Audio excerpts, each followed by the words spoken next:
What's going on, everyone? Welcome back to my channel. I have a ton of plants to repot today.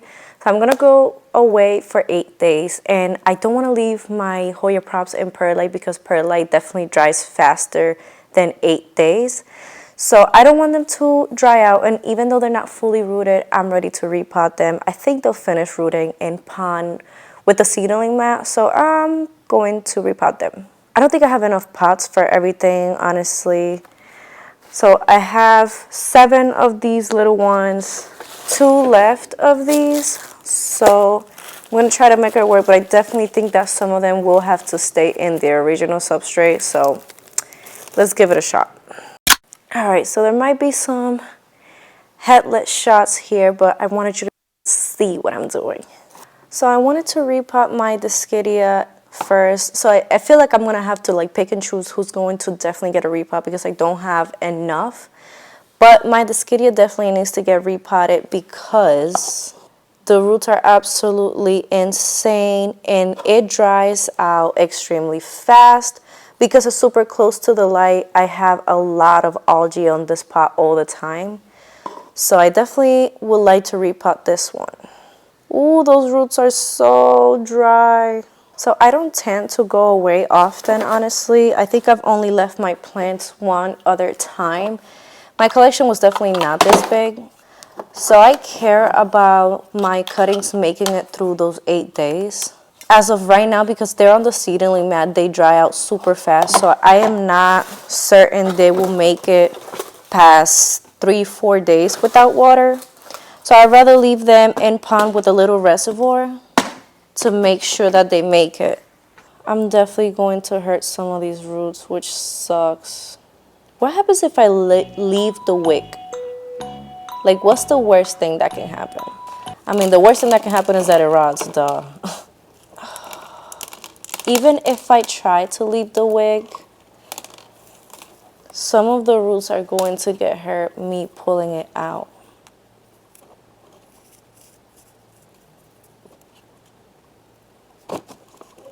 Oh, I'm so upset. I'm gonna have to tug and I'm so afraid. Oh no. That sucks. Oh, I should have definitely repotted this a lot sooner. I'm gonna take it off because it's just got so much algae. I think I'll be fine. I think I'll be fine. This sucks. That's a lot of roots. We still have a ton of roots here. I was able to get my hands on a bag of pond when they restocked.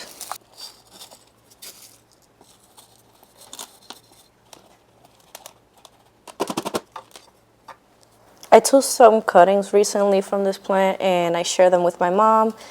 I have some rooted, but I'm going to be giving those away to somebody. It's got so many new growth points ever since I gave it a little chop, a little trim. I'm not gonna do it. I can't do it. Not today.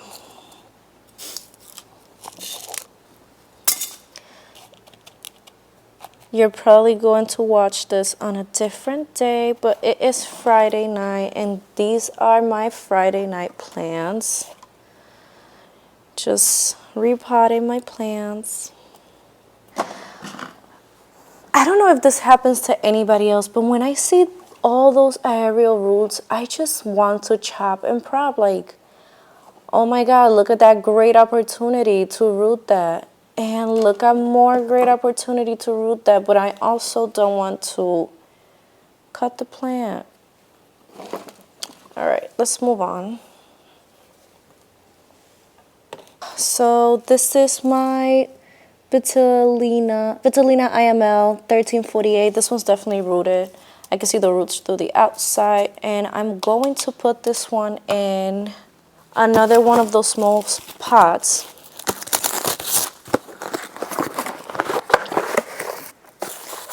So a couple of videos ago, I had talked about how I wanted to switch my self-watering pots to something that didn't have the little see-through screen, so I can control some of that algae that's growing in these pots.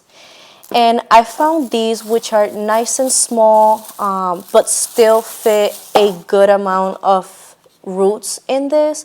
The only thing I don't like, and this is just, you gotta take the good with the bad. The only thing I don't like is that because they're so small, but then this pot is almost the same size as the cash pot, you don't have a lot of room for a reservoir. That's the only thing I don't like. But again, you have to take the good with the bad. Yes, it is a small pot that saves space.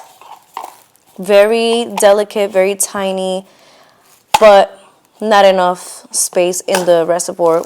So that's a little thing to keep in mind. I don't want my perlite to mix with the pond because pond has become a little difficult to find. I want to preserve my pond. So this is a new cutting that I got. I reached out to a Hoya collector on Instagram that offer cuttings upon request. So I went through her pictures. I saw this one and I was like, can I please have a cutting? And she was kind enough to sell me this beautiful cut. I'm very excited to see this one grow.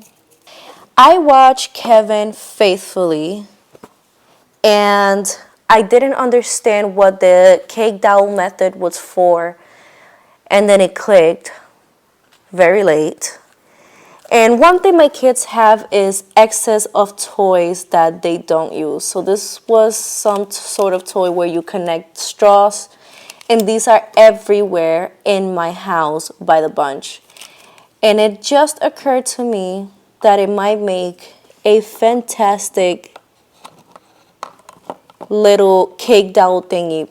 This only works if you use a thin trellis like wire like I use, but if you use something thicker, maybe acrylic, it might not work because the straws are just too thin. So I have some Hoyas where I have put the trellis a little too soon, like the trellis is there before the plant has even developed a tendril that I can wrap around, and it's just taking unnecessary space in my cabinet. So now that I understand why Kevin uses the K-dowel method, I'm like, I have to get on that. I 100% have to get on that. So I cut the straws to be a little lower than the media here, just so they're not as visible. Now I have to figure out how on earth I'm going to fill out the reservoir. I feel like I need another person here.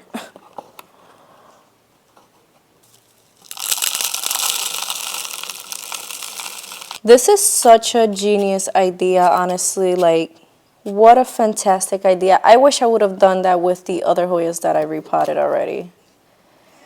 I don't know if I should do it like... I want to do it like this. I'm going to put them like this.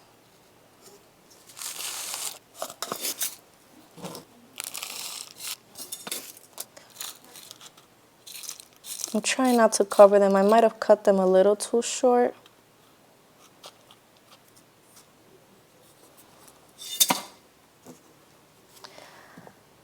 Look at that. Great, great, great, great.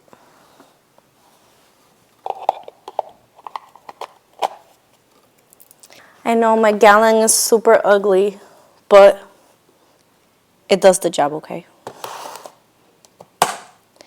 All right, so I'm going to try pushing that down just so it can be flush with the bottom and see if I can get it to react. Oh, there we go.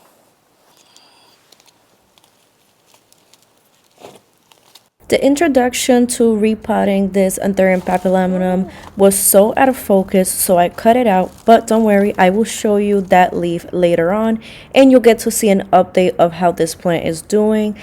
I picked up this papillomanum at an Equigenera pop-up here in Florida, and it looked pretty rough when I got it, so it was growing in tree fern and perlite. Now that it's doing well and it's rooted, it's going in pond. The one thing that I love about tree fern fiber is just it's not moss. Tree fern fiber, you can absolutely remove it, if not all, most of it from the roots. The initial investment is pricey, but this is the only bag that I've ever had.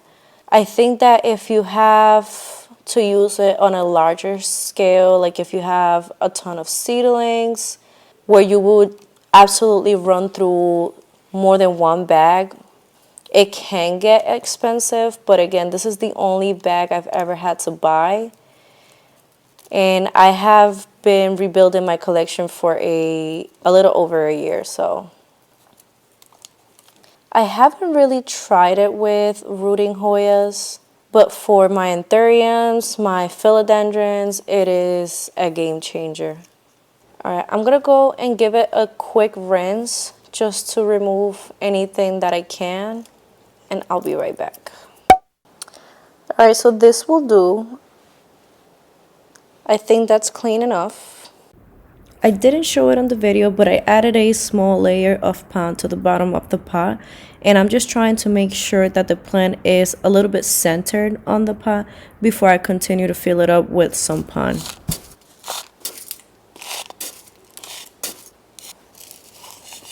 I'm trying to cover as much as those area roots in this plant, but it's so difficult because Anthuriums grow so tall, and there's not a lot of silk water in pots that can accommodate for that.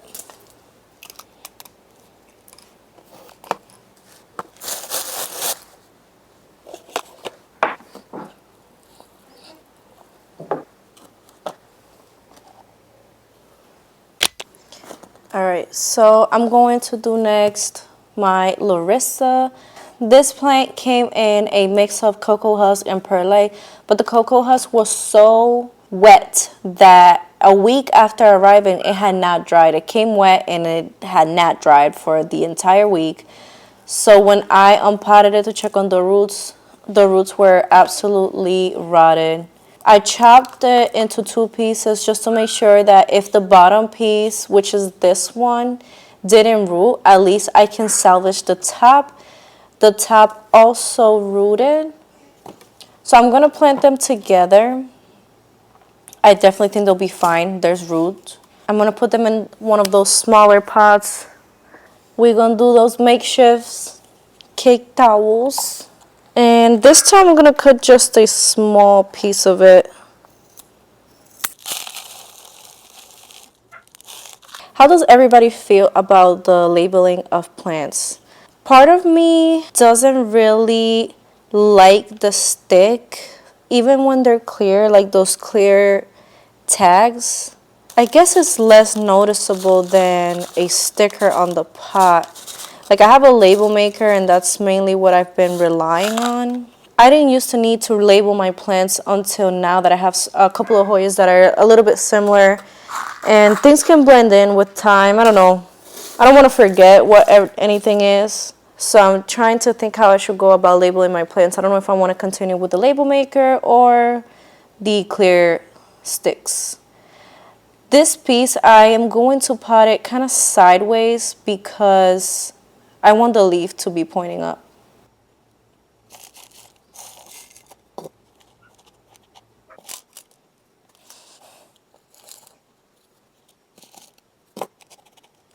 Every piece of pond that I drop is like...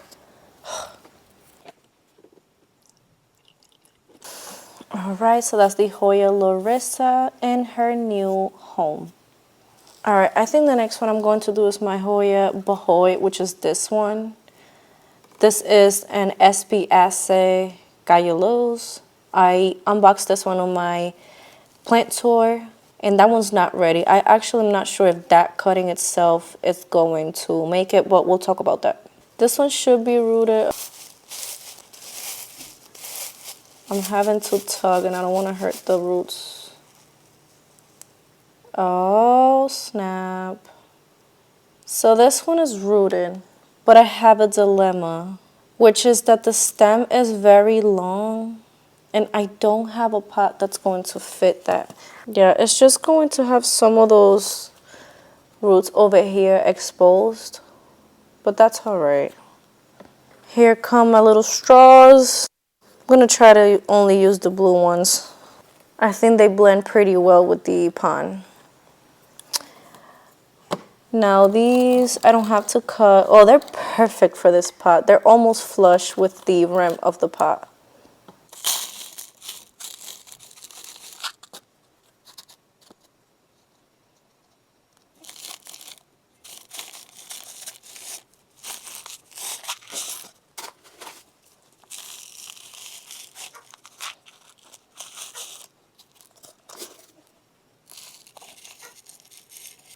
I definitely should have cut the stem shorter on this, but I didn't want to put the plant through any stress of having to heal that stem, just because I've had bad luck with, like, for example, imports. When I have to chop, even if I give it some time to callus over and dry out, it just doesn't do well. So I didn't want to risk any rotting of the stem.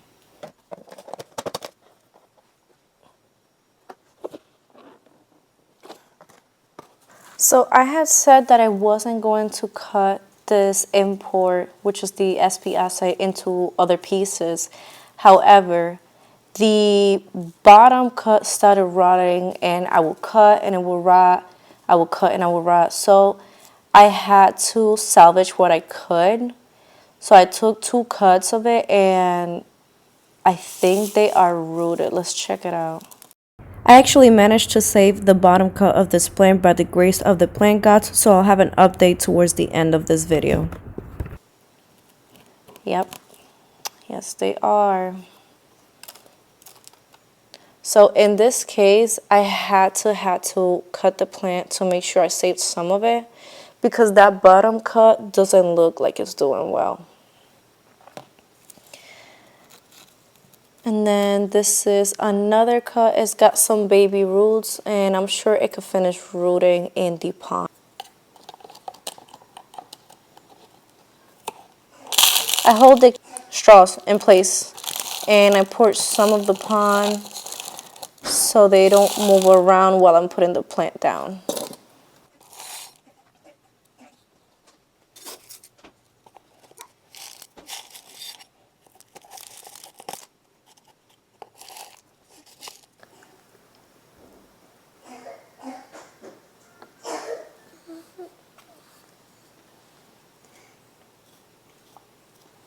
So I'm going to repot this one because I'm going to have to reroot it.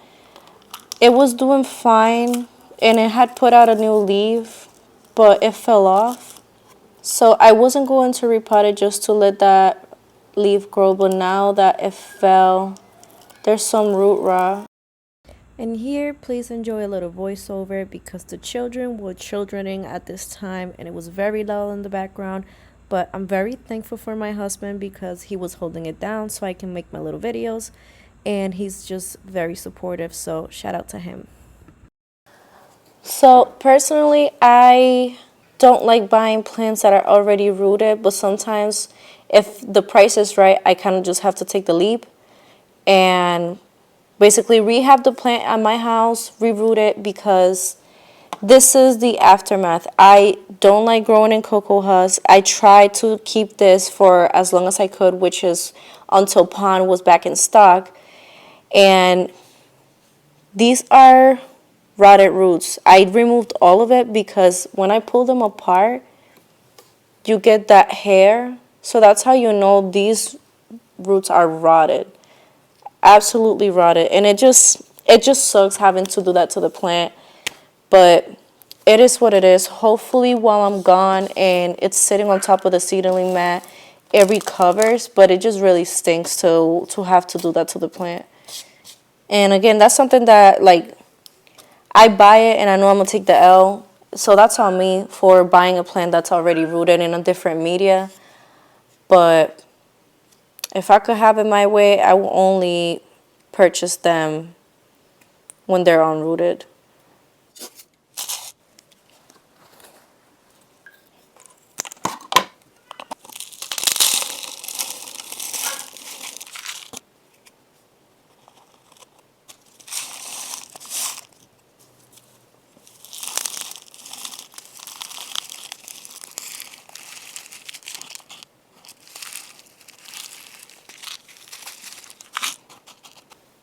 Alright, so I'm just going to leave this one just like that, put it in my seedling mat. It should recover, but we'll see. I haven't always been successful rooting things straight into pond, but it's worth a shot. And the only reason why I'm putting it in pond and not in perlite is because, again, I'm going to be gone for 8 days next week. And the perlite is going to dry way before I come back. So the last plant I'm going to pot is this, I think it's Macrophylla Snow Queen. I'll put the name on the screen, don't remember. But this one is in what looks like peat and perlite. And it has put out 2 leaves in my care.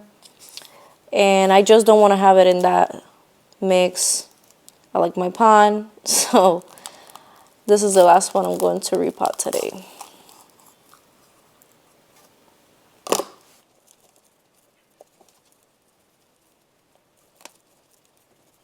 Alright, so this is the best I could do. So for this Hoya, because I'm unsure of which ones are not good and which ones are good, what I tend to do is just put it in pond, leave it alone. Oftentimes what happens is whatever is good is going to completely decay.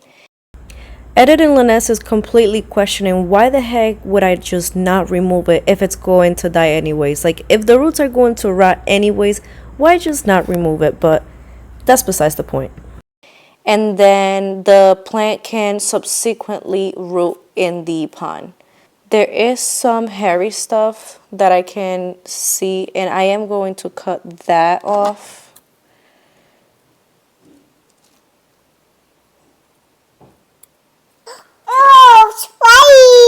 Yeah. Right. Yeah, so I think some of it is salvageable. I'm going to leave those. If it's not, because the plant's going to be on the seedling mat, it's just going to put out new roots. But I generally think some of those are still good. Had I not unpotted, I would have never known that the plant had some root rot, because it is pushing new growth without an issue. So I would have never known. So I'm going to leave some of those, and instead of watering from the tap, I'm just going to add water in the reservoir so the pond is not super, super wet.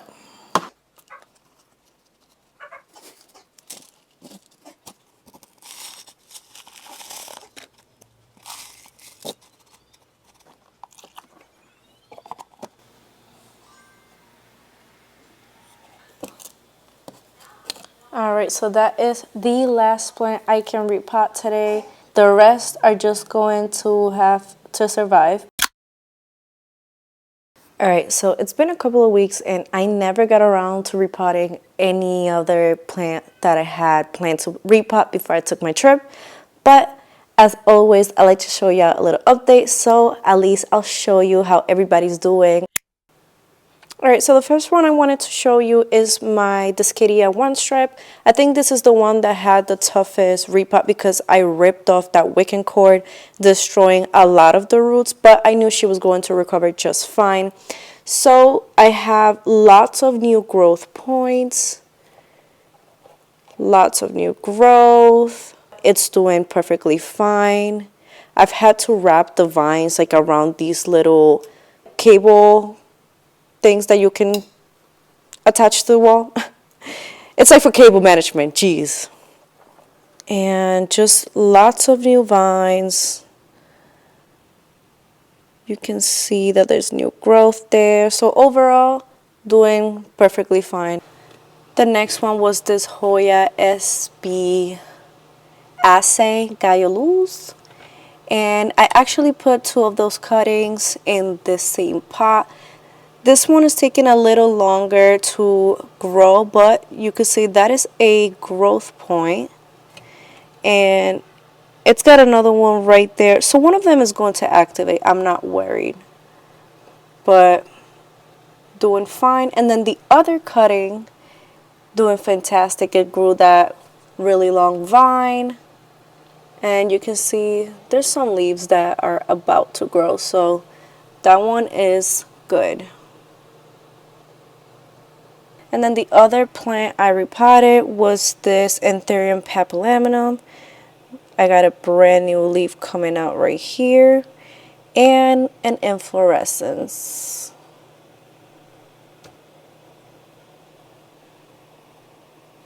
And in that video, I couldn't repot this because it looked like it was on the brink of death.